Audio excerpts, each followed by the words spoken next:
바이크 타고 가볍게 외출할 때 뭐 입을지 고민되시지 않나요? 슈퍼커브 타고 잠깐 근처에 나가는 건데 보호 장비를 풀 세팅하자니 좀 오바고, 그렇다고 평소 옷을 입자니 혹시 넘어지기라도 하면 싶고요. 맞죠. 가장 중요한 건 우리의 안전이죠. 근처 마트를 가더라도 정말 마음만은 풀 세팅 해야겠죠. 근데 슈퍼커브 타고 출근하시는 분들, 뭐 데이트나 친구 만나러 동네 나가시는 분들, 솔직히 갑옷처럼 매번 보호장비 입는 건 확실히 부담스럽습니다. 저도 매일 슈퍼커브로 근거리 출근을 하는데요. 일 끝나고 약속이라도 있는 날에는 30초 컷 하던 옷 고르기가 옷장 앞에서 30분이 넘게 걸리더라고요. 그래서 문득 이런 생각이 들었습니다. 일상복 같은데 보호 기능도 있는 옷 없을까 하고, 오늘은 그런 고민 속에서 제가 찾은 브랜드 몇 가지와 요즘 시즌에 가죽이 딱이죠. 제가 아끼는 레더 바이크 자켓과 부츠, 그리고 라이딩 기어와 바이크 패션, 그리고 제 생각까지 함께 나눠보겠습니다. 첫 번째로 소개할 브랜드는 벨스타프라는 영국 브랜드입니다. 얼핏 보면 그냥 고급 패션 브랜드 같지만 그 뿌리는 모터사이클입니다. 시그니처인 왁스 코튼 자켓은 모터사이클이 막 대중화되던 그 시절 비포장 도로와 궂은 영국의 날씨 속에서 라이더들의 생존을 위한 기능복이요. 그래서 지금도 이 브랜드는 보호대를 넣을 수 있는 모터사이클 라인을 계속 운영하고 있습니다. 게다가 바이크 씬에서는 아이콘 같은 존재죠. 스티브 맥퀸이 즐겨 입었던 트라이얼 마스터도 이 브랜드 제품이고요. 체게바라가 남미 횡단할 때도 이 자켓을 입었다고 합니다. 확실히 라이딩 할 때는 보호복, 평소에는 일상복으로 입기 좋은 옷들이 여기 많습니다. 다만 보호 기능이 있는 옷들은 가격대가 확실히 높네요. 다음은 미국 캘리포니아에서 시작된 브랜드인데요. 아이언 앤 레진입니다. 모터사이클과 서핑을 좋아하는 창립자들이 만든 브랜드인데, 그래서 옷 분위기가 워크웨어 플러스 스트릿 감성에 더 가깝습니다. 청바지, 헬리넥 티셔츠, 캔버스 자켓 같은 아이템들이 많고, 굳이 바이크를 타지 않아도 입기 좋은 일상복 같은 무드가 강합니다. 보호 기능은 두꺼운 자켓 몇몇에 패드 삽입 구조가 되어 있는 정도지만 원단 자체가 여기 보면 강한 섬유를 썼다고 되어 있는데, 그래서인지 일반 옷보다는 확실히 안정감을 줍니다. 국내에서는 크게 유통되는 곳은 잘 안 보이더라고요. 일부 편집숍이나 팝업 매장에서는 볼 수 있을 것 같습니다.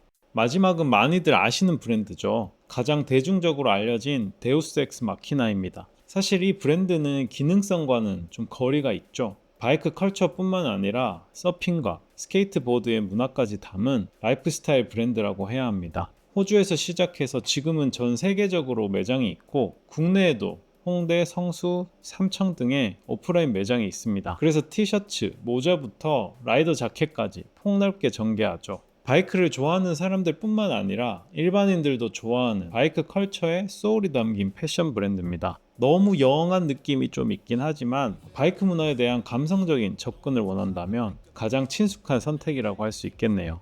근데 이런 해외 브랜드의 가장 큰 문제점은 가격이죠. 기본적으로 비싼 브랜드인데 국내 수입 로열티까지 붙게 되니 하나로 가격이 기본 자켓 하나도 40만 원은 넘어가는 편입니다. 그래서 저도 입맛만 다시고 있습니다. 사실 제가 아끼는 저의 바이크 자켓은 우연히 동묘 구제시장에서 찾은 제품입니다. 한 6만 원 정도에 구매했던 걸로 기억합니다. 동묘에도 라이더 자켓들을 종종 발견할 수 있는데요. 한 번도 산 적은 없었는데 이 제품은 보자마자 마음에 들어서 바로 구매했어요. 기본적인 레더 바이크 자켓이고요.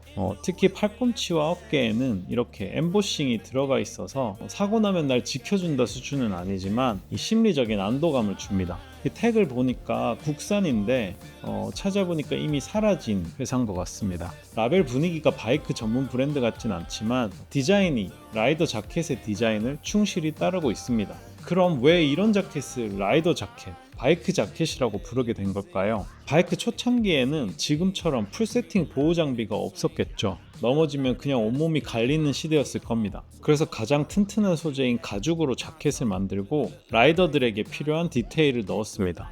이건 다른 라이더 자켓인데요. 주행할 때 바람을 덜 타게 해주는 사선 지퍼, 그리고 장갑 낀 채로 열고 닫을 수 있게 해주는 손목 지퍼, 또 달릴 때 자켓이 펄럭이지 않게 해주는 허리벨트, 또 핸들을 잡기 위해 팔을 앞으로 펴기 좋게 해주는 이 어깨 디테일, 이런 기능들이 쌓여서 지금 우리가 아는 전형적인 바이커 자켓의 모습이 된 거죠. 즉 패션으로 소비되는 지금과는 다르게 원래는 라이더를 위한 실용적인 장비였던 겁니다. 마치 옛날 농구와 그 아디다스의 슈퍼스타도 지금 보면 그냥 패션 스니커즈 같지만 그 시절엔 그걸 신고 실제 코트에서 뛰었듯이 말이죠. 부츠도 잠깐 소개드리면요, 저는 라이딩 전용 부츠 대신 닥터 마틴 부츠를 신습니다. 이거는 최근에 다시 구매한 건데요, 원래 자고파에서 출발한 브랜드라 튼튼하고 발목을 잡아주는 편이기 때문에 운동화보다는 일반 스니커즈보다는 확실히 낫습니다. 게다가 디자인도 일상에서 신기에는 부담이 없죠. 결국 라이딩 옷에는 완벽한 정답이 없는 것 같습니다. 안전을 위해 풀 세팅하는 게 가장 좋겠지만 우리 일상에서 매번 그렇게 하기는 어렵잖아요. 그래서 등장한 게 바로 이런 브랜드들이 아닌가 싶습니다. 사실 라이더라면 누구나 갖고 있는 조금이라도 보호받고 싶다는 욕구와 바이크 문화 속에서 나를 표현하고 싶은 욕구를 채워주는 그런 옷들이죠. 그래서 한 번쯤 눈길이 갈 수밖에 없는 것 같습니다. 여기에 저처럼 동묘 구제 자켓이나 닥터 마틴 같은 현실적인 대안도 있고요. 바이크는 단순한 이동수단이 아니라 하나의 문화이자 라이프 스타일입니다. 옷 역시 기능성과 멋, 그리고 그 속에 담긴 이야기가 모여 문화를 만들죠. 여러분은 평소 어떤 옷을 입고 라이딩 하시나요? 댓글로 경험과 생각 남겨주시면 저도 참고하고 같이 이야기 나누고 싶습니다. 앞으로도 좋은 컨텐츠 계속 준비할 테니까 관심 있으신 분들은 구독과 좋아요 부탁드립니다.